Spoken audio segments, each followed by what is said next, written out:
Mardi Gras may be over, but last weekend brought another vibrant celebration to the streets of New Orleans. Super Sunday is a day when African-American revelers known as Mardi Gras Indians parade through town in their eye-popping handmade suits.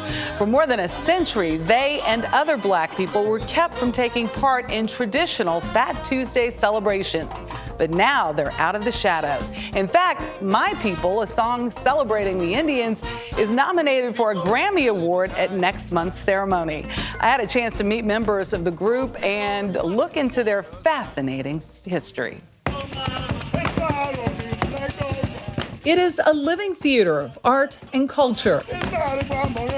A competition of style and dress that compares the craftsmanship of neighbors from one community to another.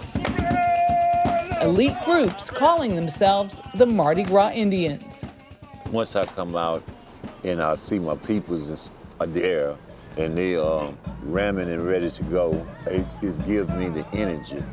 Chief Howard Miller leads the Creole Wild West. Chief Daryl Montana, the Yellow Pocahontas Hunters, two tribes of more than 40. It hasn't come out. We gathered in Congo Square, for centuries a meeting ground for African Americans who practice their traditions. You can't like it, you gotta love it until the day you die.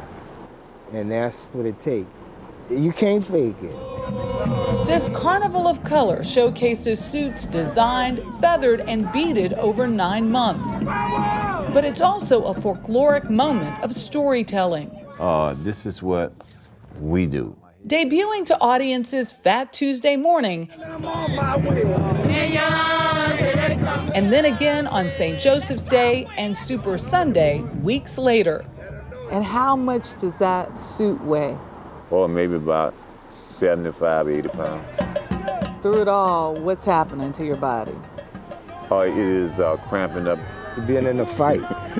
Your body. So if we're gonna make that full journey or walk that we do, we have to be spirit connected because that's what's gonna carry us. The spirits, the repetition of the constant chants over and over and over, that's what bring you and carry you. The big chiefs of two different tribes start with song, a ceremonial dance, and challenge, demanding that the other chief bows and pays respect. And the queens, they're now helping to lead the tribe. We say things now, and we feel things now that relate to the culture and to the neighborhood and to the other girls that see us, not as just a complimentary piece, but as a symbol to look up to and something to be. The tradition of gratitude dates back to the mid-19th century, when runaway slaves found refuge with Native American tribes who themselves suffered persecution. That's like saying, thank you for helping us. And it's done with pride. Dr. Maurice Martinez has chronicled that history for more than 50 years in both his book and documentary, Black Indians of New Orleans. I'm the spy by that mountain.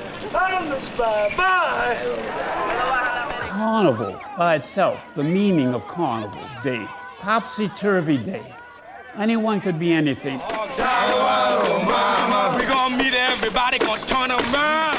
They wanted to maintain their dignity as human beings. I'm a man. I'm the big chief.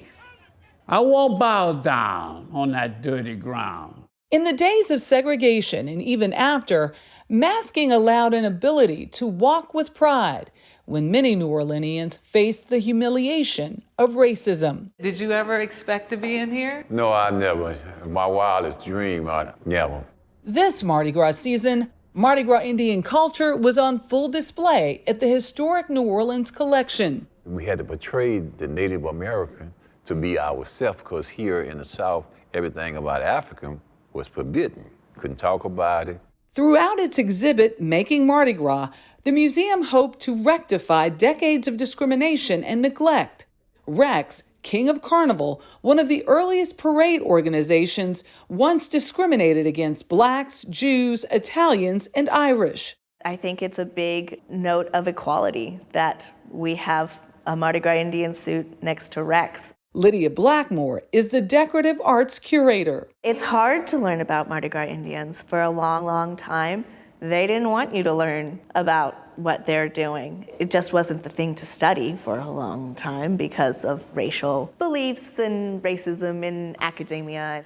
And then a big push from within the community to document their own traditions. I mean, if you think of the Wild Chapatulas and their recordings of their music, I mean, great funk music of the 1970s, they started doing more to preserve their culture.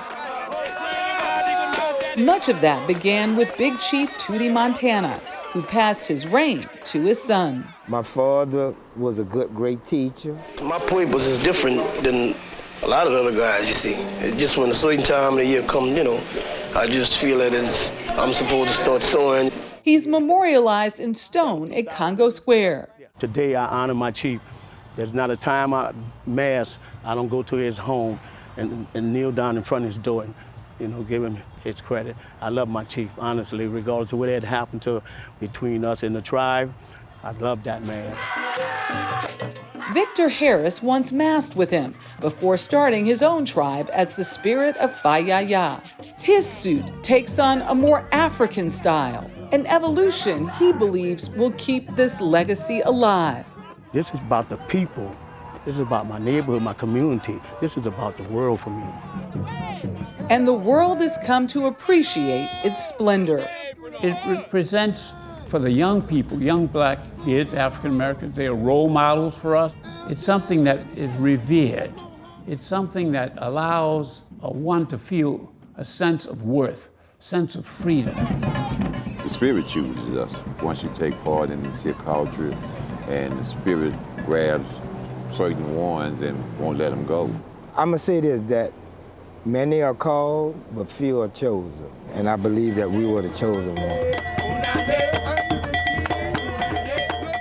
First, a big shout out to Sierra Morris, who produced this piece, and Laura Pichazza, who edited it. You know, this tradition has been going on for well over 100 years. They are now getting the recognition they deserve, and their suits are all over the world. They did not, I mean, it takes a lot of money to put these suits together. The New Orleans Historic Collection is also teaching classes with Chief Howard Miller, leading those classes so that he can pass it on to the next generation. So a lot of really great things are coming out of it now. Money and strength. They weigh 75 to 80 pounds. Can you imagine? Each one of those outfits. Hours in those suits. Wow. I love Daryl Montana's comment. You can't like this. You've got to love it until the day you die. It is a lifelong commitment. They loved it. Amazing. It's beautiful. Right.